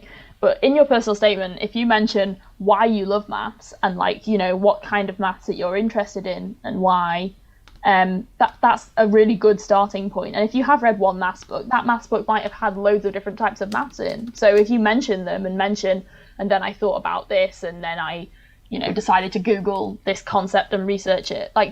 There's a lot you can say without listing 10 different books. So I think it's about how you kind of show your enthusiasm. It's not just about how many books you've read. Sorry. It's okay. That moment, distracted by answering a You're typing. technical question about A-levels. A-level in 2020 with 3... Oh, yeah. That I'm is not a sure they mean technical question. 2020. I'm checking. They're going to put a reply. We've got replies turned on in Slido so they can talk back about what's going on. Do you want a personal statement thing? Writing a personal statement if you're interested in a maths joint honours how would I course. go about writing my personal statement? Okay, so depending on the joint honours course, you talk a bit about why you're interested in maths, because those courses still have a lot of maths in, so it is going to get seen by the Oxford Maths department. So similarly to the way we give advice for a maths personal statement, you need to talk about what maths you enjoy, why you like maths, something that you read, watched or listened to, and then what it made you think and what it made you do. But yeah, obviously you want to allocate some of your kind of space in your personal statement to the other side, so philosophy or computer science or whatever, or statistics. Maths and statistics is kind of different because the first year and kind of a half are the same as the maths course. So it basically is just very similar to kind of applying for maths, but you may want to like emphasize statistics that you like. But if you're applying for, say, maths and philosophy, then yeah, you may want to kind of have a whole paragraph about philosophy. You may want to have a paragraph about the kind of the link between maths and philosophy. I think that would be really interesting to show that you've actually considered like what this degree entails and like that you are the right candidate. You may want to talk about kind of like how maths and philosophy link in terms of logical arguments and like proof and truth statements like that. I'm saying that because I kind of have studied a bit of philosophy at A-level. I couldn't say... I mean, for computer science, I guess it's kind of similar. Like, you talk about math in a logical way and, like, computational maths and, like, coding and, like, the logical steps of that. Nice. I've got two related questions that I'm going to do really quickly. Really good in academics, i.e. shown by the MAT, okay? That's already a good start. Just basically says really important. Rather than competitive maths like UKMT maths challenges in the UK or other Olympiad stuff, is that a disadvantage? No, that sounds pretty good. Even if you don't have a UKMT gold, we care much more about the test that we write, that we're in charge of, rather than other people's tests that we don't have control over. And at about the same time, somebody said they haven't done any Olympiads or other maths competitions. Does that affect your chances? No, not really.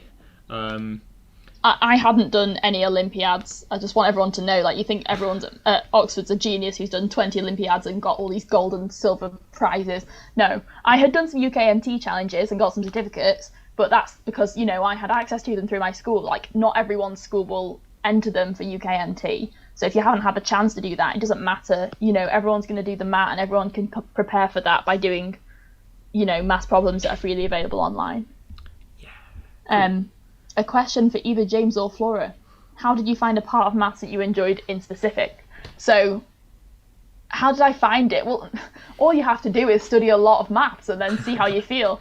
That may sound basic, but it's the truth. I mean, when I was doing A-level maths, like, I feel like A-level maths and further maths, I had things that I liked. Like, I liked the kind of probability stuff that we did in further maths, and I liked some of the pure maths. I found mechanics tricky because I wasn't doing physics, but I came round in the end and did okay. But then when it gets to university, like the Oxford MAT course in first year, you do different types of maths that you've never even seen before, like analysis, a completely different way of looking at things, like the theory behind calculus. And you do things like linear algebra made kind of the whole vectors thing a lot more kind of abstract, and for me that was interesting. Like, I realised I really liked kind of algebra and abstract algebra, and I also still enjoyed probability. And I think it's just realising you study like 5 different courses in your first term, so even from that you'll have some idea of what you like. And then, you know, when you comes to choosing options in second year and third year, people who are older than you, or indeed the people who are running the course, the lecturers write a little description of it. They'll say, you know, do this if you like this last year, or sometimes there's like prerequisites. So you can only do this third year course if you did this second year course. So that gives you an idea that it follows on. So then you kind of realise, oh yeah, I enjoyed that, or like, you know, I didn't feel upset about having to do that problem sheet. So then you know that that's the one. Alex has got a couple of thumbs up on this question about interviews. Oh, have I got it on the screen? I'm not sure I have. My thing completely bugged out. There we go. Try again. Sorry, I might have tapped at the same time. In the interviews, is it important to actually solve the problem, or is it better to take advice? Explain That's interesting. I like explain your thinking out of there. Taking advice from the interviewer, you kind of got to do it. We're going to give you advice on how to do the questions, and you'd really have to go out of your way to ignore all the advice we're giving you and all the hints and helping you out when you get stuck. You're going to get stuck. We're going to help you out. That's true of everyone. So I like this idea about explaining your thinking. To tell us what you're about to do is quite a powerful thing to be able to do, to have that kind of awareness about what you're doing. I tried to do it. I'm not sure I did it very well, but I tried to do it by talking here about what I would do to solve this question, to look at how I would make progress with this. that's really helpful because it lets the interviewers know that you know what you're doing, so that then when you actually go and do it, you might make a mistake, but hey, the person knew what they were doing, and they can fix mistakes as well. So I think that's an important skill. But I am going to come down on the side of actually solving problems is pretty important. Having the ideas and then following through with the fluency to actually, I've had the great idea, I've explained what I'm thinking, and I can actually multiply 2 and 3 together. Here the question is not very hard, but I can multiply these numbers together and manipulate polynomials or whatever. That's important too. So bit of everything, please. But yeah, those kind of slightly more soft skills about knowing what you're doing and saying it is a bit important, I suppose. Yeah. If you say nothing and get all the questions right, that's fine. Yeah, but the chances are you're not going to get everything right. So, I'm trying to contrast, right? If you say nothing and get all the questions right by just silently writing down stuff and ignoring everything we say, that's fine. That's quite good. If you talk a lot and do know mathematics, that's not great. So I suppose somewhere in the linear combination. If you've got some budget for those two things and you're trying to min-max between the two, no one is actually at the extremes. So whatever. Nah, it's fine. It's all very theoretical. There's a question about the data that Oxford receive from schools. We do not know that. In general, we don't know. We know very little about your school. We get the government. If you're a school in England, we usually get a data point for how good the overall exam results for the school are in your cohort, which is one number. So we get like an average. You can think of it as like an average A-level grade for your school. That's what we get. We don't get the people in the year above. 39 of them went to Oxford, and 27 of them got A stars, and 6 of them are still going there. We don't know. That sort of information about the minutiae of what's going on in your school is really important in your school, and that's your school and your kind of local environment. But zooming out for like Oxford, dealing with applicants from all over sorts of place, can't really compare that information with other people. Yeah. Just look at some math scores. Okay. I was just going to answer this one about how difficult it is. So how difficult is it getting a 2-1 or higher, given that all students are very strong at maths? So you might be thinking, well, everyone's, clever at Oxford maths. Well, yeah, everyone's clever, but what does clever mean?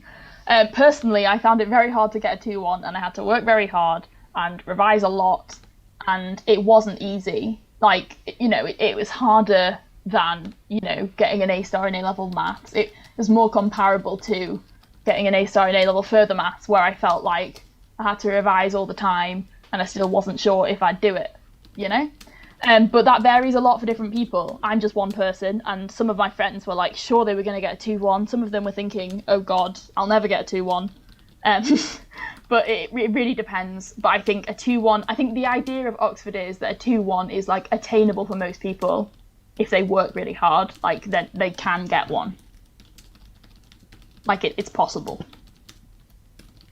Yeah, quite a large percentage of our students get firsts and 2-1s. Most people do get 2-1 or above. 70%. I can't really remember the numbers. This is historical data that I can't remember very well. I think it is usually like more than 75% who get a 2-1 or above. Which is, impressive. Oh, someone said, what is a 2-1? I'm sorry, we should have said. Jargon, sorry.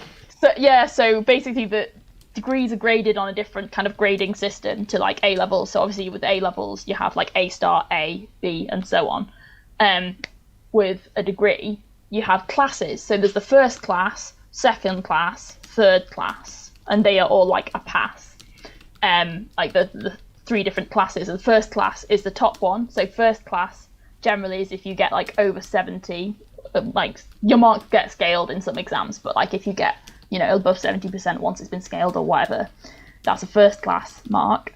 And then second class is split into like upper second class and lower second class. So upper second class is what we call a 2-1. So it's like the second class, but the first bit. So if you get above 60 in like a Oxford exam once it's been scaled or whatever, that's a 2-1. And then if you get above 50, that's a 2-2, which means like the second class but the lower level. And then you get third class, which is like above 40. Okay, yeah. It's a UK university thing, I think. Yeah. Weird names for degrees. People are talking about choosing colleges. Choosing colleges is hard. Oh, it doesn't matter. Honestly, if you really can't decide, do an open application. It does not affect your application in terms of whether you'll get in. You know, the only thing it changes is like what kind of environment you'll be living in. But then again, around a quarter of people will end up at a college which is different to the one they applied to. So at the end of the day, like, don't spend time fretting about it if you could be spending time worrying about like the maths aspect of the application. That's nice, I think. All the colleges are great. Almost everyone believes their college is Especially mine. Even Flora. We're going to wrap up on this one. If I have from now to begin preparing for the MAT, the maths admissions test. So this is a test coming up on the 3rd of November 2021. What would I do to prepare for it, and how often would I be doing it? So I would be watching the Oxford MAT Livestream every Thursday at 5 p.m. And I'd be doing that once a week, including next week at 5 p.m. on Thursday. I'll probably try the worksheet a bit in advance to look at what's coming up, maybe try the questions myself a bit. And then during the live stream, I'd have a think about other people's solutions and answers from chat. And I'd check the solutions, which are posted on the MAT Live website a day or two after the live stream. That's probably what I would do if I was preparing for the Oxford Maths admissions test. I like what you did there. I thought it'd be a good way to wrap up. Yeah, definitely. Yeah, cool. Right. On that note, we will see you next week for another episode of the Oxford MAT live stream. Have a nice evening, everyone. Bye.